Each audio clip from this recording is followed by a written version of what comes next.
nutrition ranks high on the political agenda of Asian leaders. Asia NewsFlash looks deeper into a number of issues related to the fight against hunger.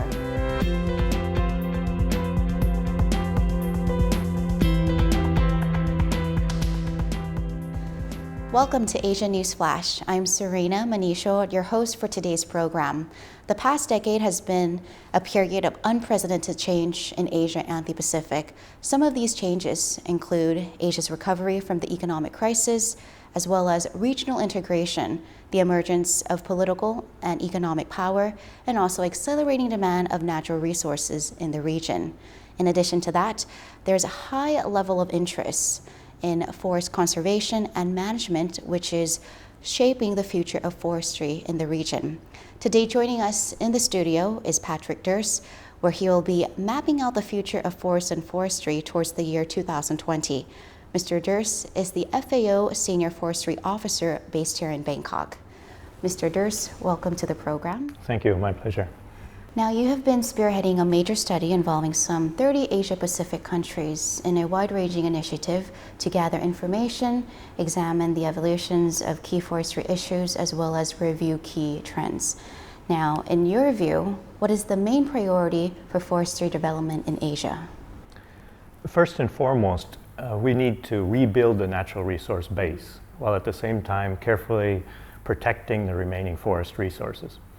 We estimate that in the region, more than half of the region's forest land has been degraded to one extent or another. So there's tremendous need to invest in reforestation, forest rehabilitation, and forest restoration. With the populations growing, increasing demand for forest products and forest resources, this challenge becomes even greater. And we're not only seeing the need for and demand for more forest products, but more demand for forest ecosystem resources at the same time, such as for clean water, carbon sequestration, which we're hearing a lot about, also soil conservation, increased attention on biodiversity, and increasingly people are wanting to go to the forest for ecotourism and forest recreation. So as our societies are getting more numerous in number and purchasing power, there's tremendous pressures building on the forest. So we need to invest more in this natural resource base in order to bring it up to meet these demands. And higher level in developments, not only seen in Asia, but also other parts of the world as well, implies that greater natural resources consumption. Now, speaking of forests, for example, forests mainly being wood for timber and paper, so how can Asian countries meet their growing demand of consumers wanting wood products? Well, there's two things. What we always talk about is increasing production. We need to do a better job of managing the forests in a sustainable way, produce more, but at the same time there's the consumption side, and we need to become a lot more efficient in our use of raw materials. We often think about the efficiency in industrial production and how to get the most out of the log, but there are also a lot of need to focus on efficiency of energy use. And this cuts across the whole spectrum from traditional energy in using fuel wood and charcoal for cooking, especially among the poor, all the way up to modern biomass wood energy for energy production and electricity production. The whole key to it is trying to squeeze more out and be more efficient in all aspects of the forestry sector. And now another aspect I would like to discuss, a bit politicized and sensitive, is the governance of forests. Traditional approach is the top-down paramilitary style, which allows for some extent participatory, and at the same time for bottom-up, allows involving communities. So what is your take on these developments? Well, Asia actually has led the way in among many parts of the world in fostering greater participatory approaches in forestry. We have a long way to go, but we're making good progress.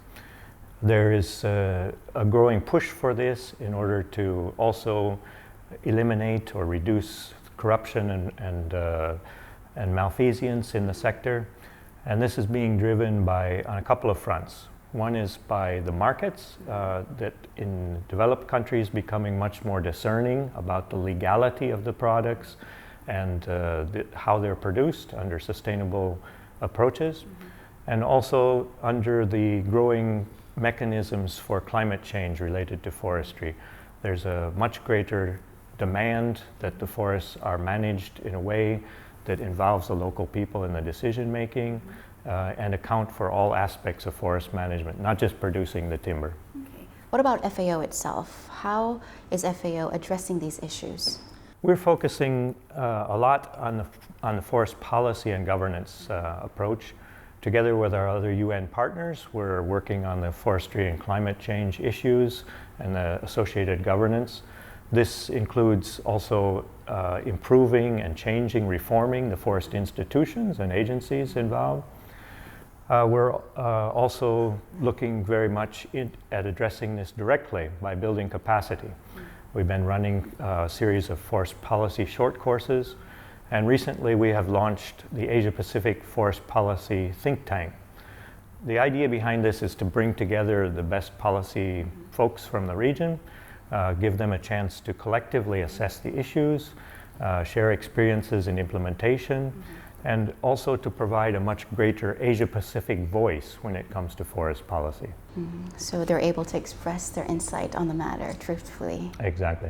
Thank you very much, Mr. Durst, for being here and being on Asia NewsFlash for today's edition. Thank you.